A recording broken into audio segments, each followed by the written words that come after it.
Assalamualaikum warahmatullahi wabarakatuh.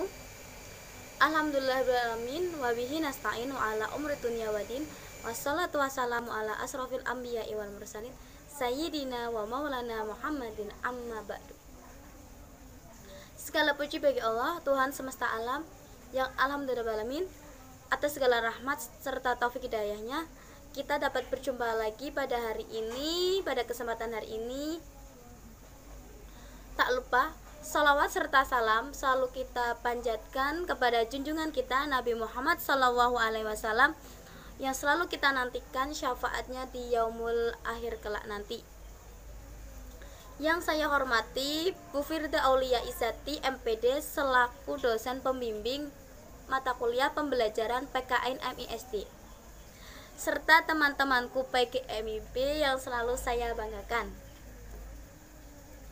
Perkenalkan, nama saya Dewi Saratul Afidah dengan NIM 2319029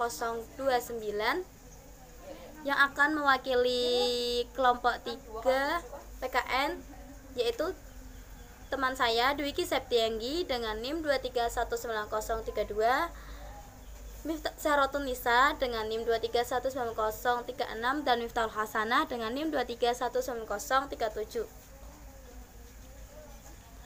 Pada kesempatan kali ini, kelompok kami akan memberikan materi tentang penanaman nilai Pancasila di sekolah, yang terdiri dari 4 subbab. Yang pertama, pemahaman tentang Pancasila secara umum. Yang kedua, ada implementasi nilai-nilai Pancasila di lingkungan sekolah. Yang ketiga, sikap yang mencerminkan penanaman nilai-nilai Pancasila. Lalu yang terakhir, yang keempat, tantangan generasi muda di era global terkait nilai-nilai Pancasila. Sejarah tentang Pancasila. Kali ini kita akan belajar bareng tentang sejarah Pancasila. Sejarah Pancasila diambil dari rapat dokumentasi Junbi Kosakai atau Badan Penyelidik Usaha Persiapan Kemerdekaan Indonesia BPUPKI, yang mengadakan sidang pertama pada tanggal 29 Mei sampai 1 Juni 1945. Rapat pertama diadakan di gedung Cho Sangai In di Jalan Pejambon 6 Jakarta, yang kini dikenal sebagai Gedung Pancasila. Pada zaman Belanda, gedung ini merupakan gedung Volkart atau perwakilan rakyat.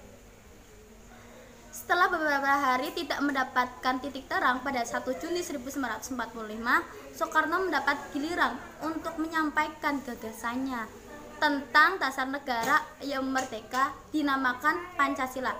Pidato yang dipersiapkan secara tidak tertulis tersebut diterima secara aklamasi oleh segenap anggota BPUPKI. Selanjutnya, BPUPKI membentuk panitia kecil untuk merumuskan dan menyusun Undang-Undang Dasar Negara dengan berpedoman pada pidato Bung Karno. Lalu dibentuklah panitia 9 yang terdiri dari Soekarno, Muhammad Hatta, Mr. A.A. Maramis, Abikosono Joko Kusono, Abdul Kahar Muzakkar, Abdul Salim, Ahmad Subarjo, Wahid Hasyim, dan Muhammad Yamin, yang ditugaskan untuk merumuskan kembali Pancasila sebagai dasar negara berdasarkan pidato yang diucapkan oleh Soekarno pada tanggal 1 Juni 1945.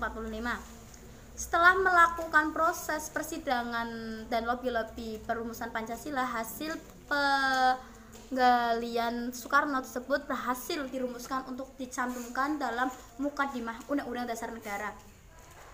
Kemudian disahkan dan dinyatakan sebagai dasar negara Indonesia merdeka pada tanggal 8 Agustus 1945 oleh BPUPKI.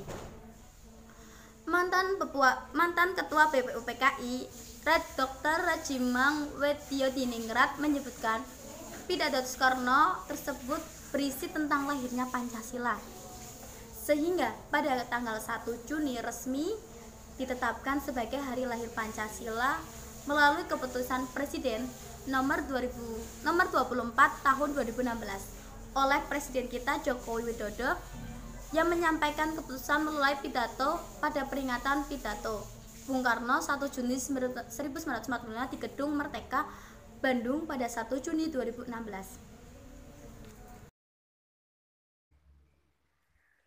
Selanjutnya yakni ada implementasi nilai-nilai Pancasila di lingkungan sekolah. Seperti apa pengimplementasian nilai-nilai Pancasila di lingkungan sekolah? Yakni ada seperti bersikap sopan kepada guru. Karena mengapa? Karena guru merupakan orang tua kita ketika kita berada di sekolah. Seperti apa contohnya? Contohnya sangat banyak. Yakni seperti mengucapkan salam ketika kita bertemu dengan beliau, kemudian mematuhi perintahnya dan mendengarkan nasihatnya serta menghormatinya. Kemudian yang kedua yakni ada mematuhi tata tertib atau peraturan sekolah. Setiap sekolah pasti memiliki tata tertibnya masing-masing, yang mana tata tertib tersebut dibuat untuk menciptakan sebuah suasana yang nyaman, aman, dan tertib pada saat proses belajar mengajar di sekolah tersebut berlangsung. Seperti apa? Contohnya, yakni seperti disiplin memakai seragam sesuai dengan jadwal yang ada pada sekolah tersebut, kemudian datang tepat waktu, tidak membawa senjata tajam, menjaga lingkungan sekolah dengan selalu membuang sampah pada tempatnya, kemudian tidak membuat keonaran, dan tidak membuat kerusuhan dengan teman maupun orang lain. Kemudian yang terakhir yakni ada menjalin persahabatan. Sebagai makhluk sosial, kita pasti membutuhkan orang lain di sekitar kita, baik itu di lingkungan rumah, masyarakat, maupun di lingkungan sekolah itu sendiri. Apa sih manfaatnya? Manfaatnya sangat banyak. Untuk kita, manfaatnya ini dapat untuk teman diskusi, kemudian teman belajar kelompok, dan teman untuk memecahkan masalah ketika kita memiliki masalah. Poin ketiga, penanaman sila-sila Pancasila dalam kehidupan sehari-hari. Sikap yang mencerminkan penanaman nilai-nilai Pancasila. 1. Sila pertama Pancasila berbunyi ketuhanan yang Maha Esa. Contohnya 1. Percaya dan takwa kepada Tuhan yang Maha Esa sesuai ajaran agama yang dianut masing-masing. 2. Menjalankan perintah agama sesuai ajaran yang dianut masing-masing. 3. Saling menghormati antara umat beragama. 2. Sila kedua Pancasila berbunyi kemanusiaan yang adil dan beradab. Contohnya, 1. Tidak membeda-bedakan manusia berdasarkan suku, agama, warna kulit, tingkat ekonomi, maupun tingkat pendidikan. 2. Menyadari bahwa kita diciptakan sama oleh Tuhan. 3. Membela kebenaran dan keadilan.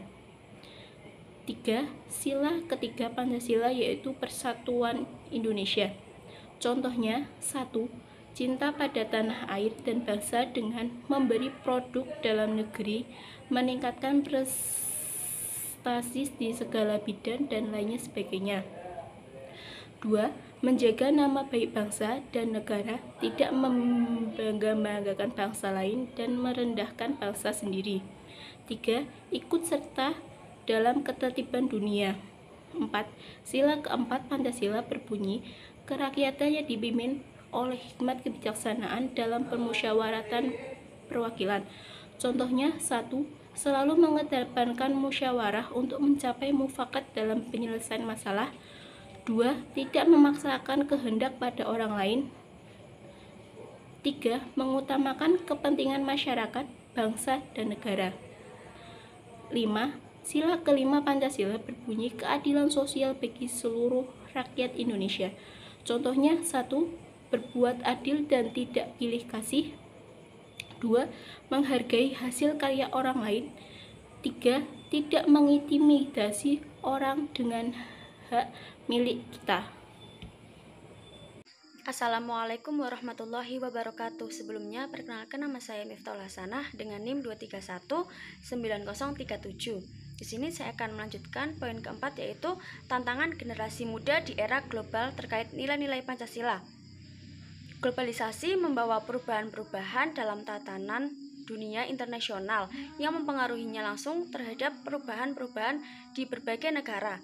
Salah satu dampak dari perubahan-perubahan tersebut adanya kecenderungan memudarnya nasionalisme bangsa Indonesia. Maka dari itu, bangsa Indonesia wajib meningkatkan kewaspadaan nasional dan ketahanan mental dan ideologi bangsa Indonesia. Pancasila dijadikan pedoman pada generasi milenial untuk tetap menjalankan dan mengamalkan nilai-nilai Pancasila. Pesatnya perkembangan ilmu teknologi menjadi kekhawatiran terbesar dalam perubahan karakter dan juga tingkah laku generasi milenial. Generasi milenial atau generasi Y yang saat ini berumur antara 18 sampai 36 tahun merupakan generasi di usia produktif. Generasi ini akan memainkan peranan penting dalam keberlangsungan kehidupan berbangsa dan bernegara. Generasi ini milenial memiliki semangat produktivitas yang tinggi serta memiliki relasi yang baik antar generasi lainnya. Namun, karena hidup di era yang serba otomatis, generasi ini cenderung menginginkan sesuatu yang serba instan dan sangat mudah dipengaruhi oleh tren dan budaya luar, sehingga Pancasila hendaknya mampu menyaring dampak globalisasi yang mampu membawa perubahan pada tatanan dunia, khususnya bagi masyarakat Indonesia. Dengan berpegang teguh pada Pancasila, maka masyarakat Indonesia mampu mewujudkan nasionalisme Indonesia. Tantangan Pancasila di era globalisasi yang mengancam eksistensi kepribadian bangsa, dan kini mau tak mau, suka tidak suka, bangsa Indonesia berada di pusaran arus globalisasi dunia. Tetapi harus diingat bahwa bangsa dan negara Indonesia tidak seharusnya kehilangan jati diri karena hidup di antara pergaulan dunia. Sekian dan terima kasih. Gimana nih teman-teman pembahasan video pembelajaran tentang penerapan nilai Pancasila pada kehidupan sehari-hari oleh kelompok kami. Semoga video tersebut dapat menginspirasi dan dapat bermanfaat buat teman-teman di rumah, khususnya untuk belajar memahami tentang nilai-nilai Pancasila. Sekian presentasi dari kelompok kami, kurang lebihnya kelompok kami mohon maaf. Wassalamualaikum warahmatullahi wabarakatuh.